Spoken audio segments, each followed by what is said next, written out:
So as I mentioned, a prison is something that you have created in your life, which now, in a sense, owns you. It controls or restricts your ability to be free. Some of these things that we've created, often we are unaware of the fact that it is of our doing. Things such as our lifestyle or our habits, even houses and cars can be forms of prisons.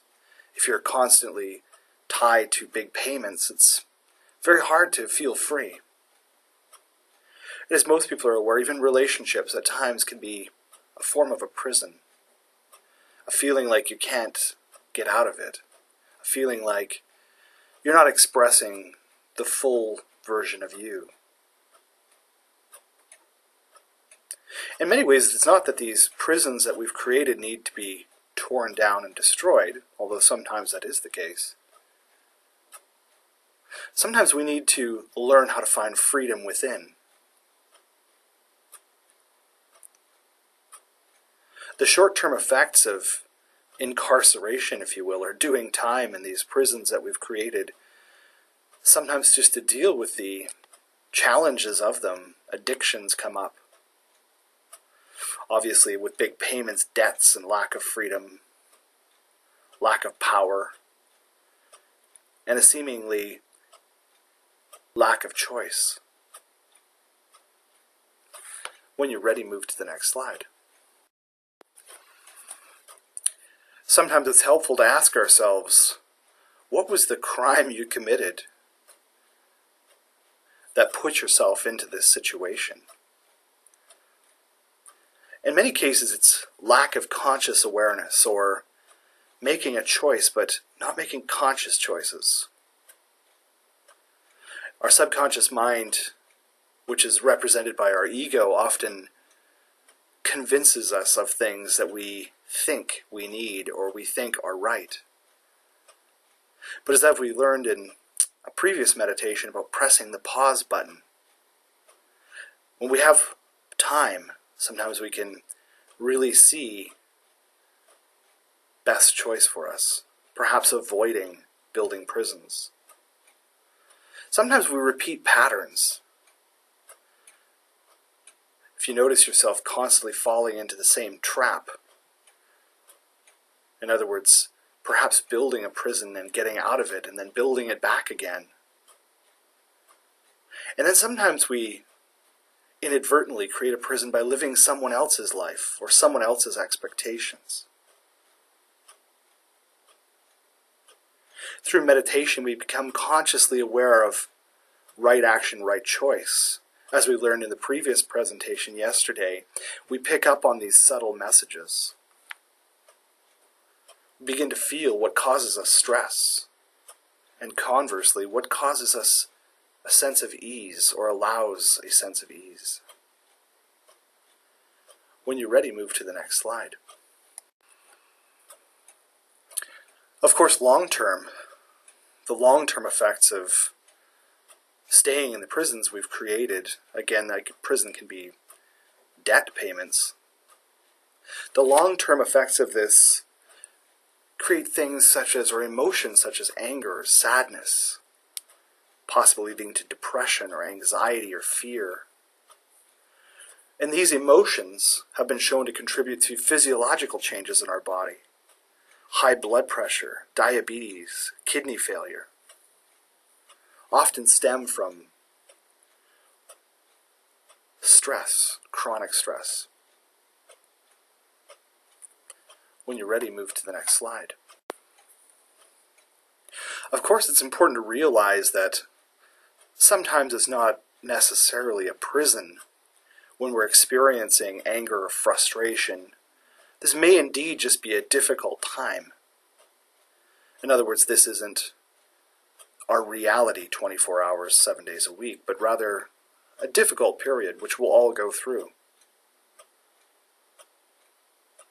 If we're unable to see that the majority of time and experiences have been in your control and you have free will, then this might be an example of a prison versus a difficult period. I love this quote by Viktor Frankl, Man's Search for Meaning. Sometimes a change in perspective can change everything. If this works, it is likely not a prison. When you're ready, move to the next slide.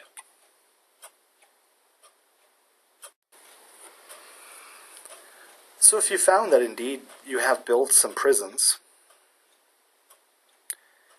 it's important to have learned from from this experience, from this incarceration, if you will. And for most of us, these sentences naturally will come to an end. And in some cases, we decide to get out, do things differently.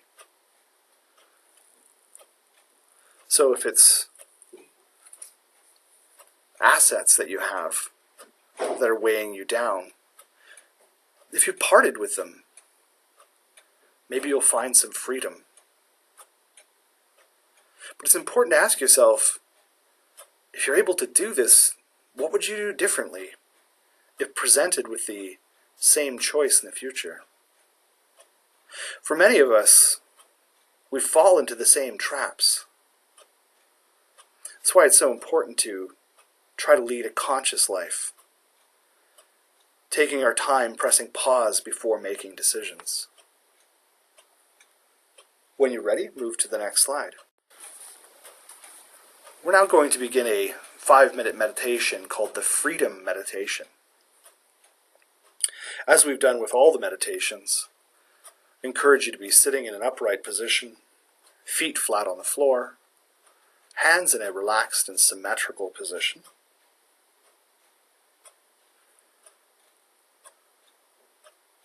At the sound of the bell, we'll begin our meditation.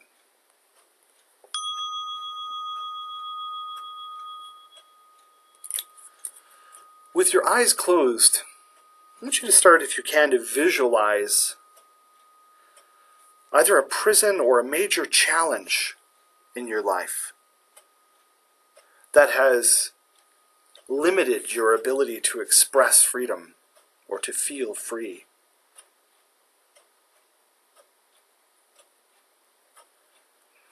Notice the feelings associated with this challenge or this prison.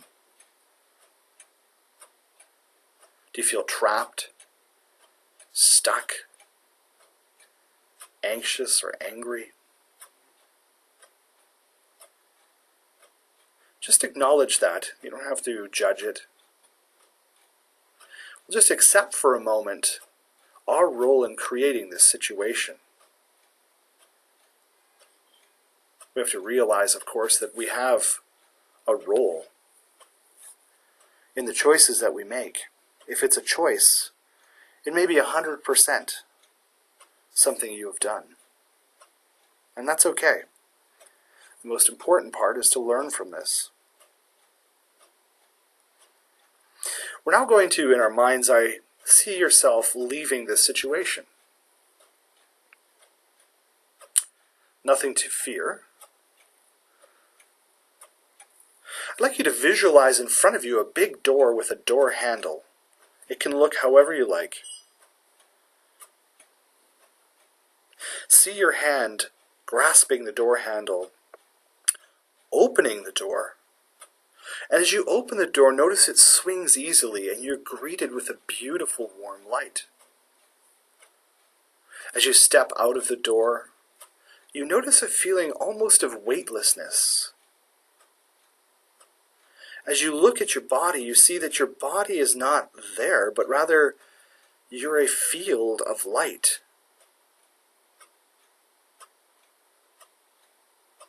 This is as if your spirit has walked through this door. What color does it appear to be? Maybe it's white, or maybe it's some other color that resonates with you. Notice that as your spirit starts to float up, that you are well above your challenge or your prison. In fact, you're completely free from it. And just notice how that feels.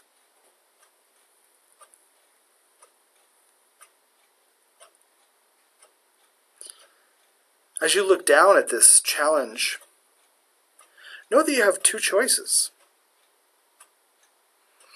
We can choose to leave it behind, or we can choose to go back and make some changes. Perhaps we can install more doors. Consider for a moment these choices. Notice that neither of them should cause you fear or anxiety, because both of them will result in significant improvements. Both of them remove barriers.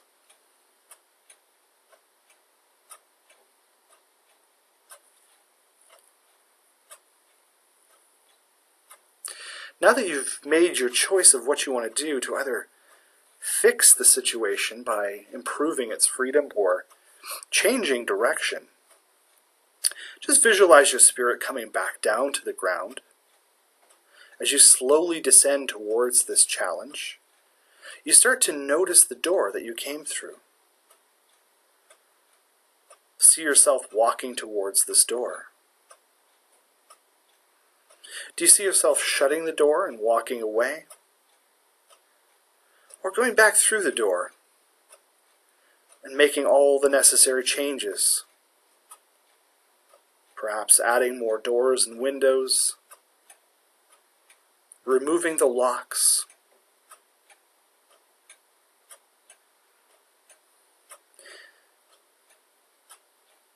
Either decision requires you to do one thing.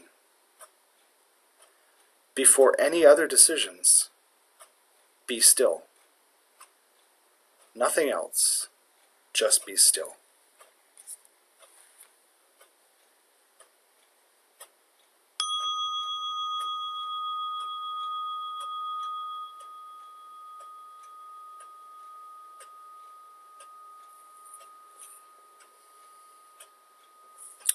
That concludes our meditation for today. I look forward to connecting with you again tomorrow.